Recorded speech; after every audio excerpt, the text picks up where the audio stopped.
So ayan mga brad, meron nga pala ako sa inyong quick update para hindi kayo ma-auto debit sa inyong mga GCash. So ngayon mga brad, ang naranasan ko dito sa aking GCash, hindi lang totally ngayon, kundi sa mga ibang araw din. Kasi nangyari na rin sa akin to, pero sobrang baba lang ng mga payment. So inayos ko siya. Yung mga app kasi akong nagamit na may bayad, hindi ko na siya sinubscribe. Resubscribe ko na siya. Ginawa ko na siya, hindi inunsubscribe ko na siya. Ngayon, nag-ayos ako dito sa aking phone, sa dito sa isa kong cellphone, meron akong dinownload ulit na app, hindi ko na sasabihin. Anong nangyari? Sinubscribe ko siya kasi free trial siya. So, ayun, sinubscribe ko siya, lumipas siya ng 3 days. Nagulat ako kanina, bigla na lang nagkaltas sa aking GCash. Buti sana kung napakaliit, ang laki rin. Ayun o, ₱775. Ayun o, ₱775 ang nakaltas sa aking GCash kanina lang, 1:49 PM, ngayong July 25. Hanep, sumakto may laman yung GCash ko ngayon. Yung free trial na yon, for 3 days pala. So kailangan ma-unsubscribe niyo siya bago mag 3 days. Kasi kapag hindi niyo siya na-unsubscribe, automatic kakaltas siya doon sa inyong mga GCash. Katulad na nangyari sa akin ngayon. Biglang kumaltas bigla. Kumbaga automatic siyang nagkaltas dito sa akin GCash. Kaya bago kayo mag-download ng app, yung mga free trial, basahin niyo maigi kasi nangyari sa akin, magkadugtong pala yun.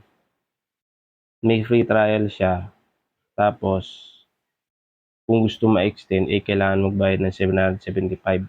Magkadugtong pala yun. So kailangan ma-unsubscribe ko siya bago mag 3 days. So akala ko free trial lang, tapos magko-continuous lang kung magbabayad ako. Pero hindi, ano pala siya, automatic siya. Kumbaga, pag sinubscribe mo siya, ano siya, ang mangyayari, pagtapos ng 3 days yung free trial, doon na siya automatic magkakaltas sa GCash nyo para tuloy-tuloy. Kung may laman yung GCash nyo, kung kayang bayaran ng GCash nyo. Pero kapag kayang bayaran ng GCash nyo, automatic magugulat na lang kayo. Hindi nyo alam, kaltas na. Ito nangyari sa akin ngayon. 775 ang nakaltas sa aking GCash sa app na yun, para sa app na yun. Kasi may mga app din kasi na na free trial talaga tapos mag-update yun sa inyo yung app na yun kung gusto niyo pang extend, pero may extend yun, may bayad na. So ito wala.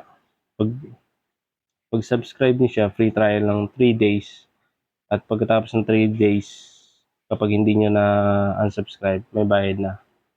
Automatic na yun, tuloy-tuloy na yun basta pag sinubscribe niyo siya. May mga ganong app katulad ng nangyari sa akin ngayon. Akala ko free trial lang 3 days. Yun pala, tuloy-tuloy yun. Ang mangyayari, para maging tuloy-tuloy, automatic na magkakaltas sa GCash kasi may bayad yun. Yung free lang, 3 days. Kaya kapag hindi nyo siya na-unsubscribe bago mag 3 days, automatic, magkakakaltas yung GCash nyo kasi doon kukuha yung bayad. Ang galing, no? Ang galing, ang galing. Kaya dapat mag-iingat kayo sa mga nyo. Kailangan basahin nyo maigi kung free trial at 3 days. Ganon.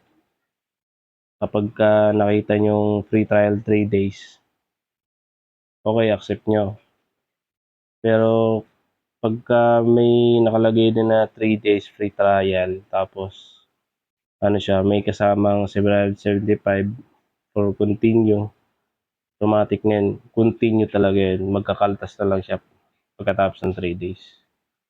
Yun. Kaya dapat tingnan nyo na lang maigi, basahin nyo maigi bago kayo mag-subscribe sa mga app na dinadownload nyo. Yun lang mga brad. Ah, para hindi na rin kayo mabigla at para sa mga magda-download ng mga app, basahin niyo maigi bago kayo mag-subscribe. So, yun lang. Maraming salamat sa panonood and peace out.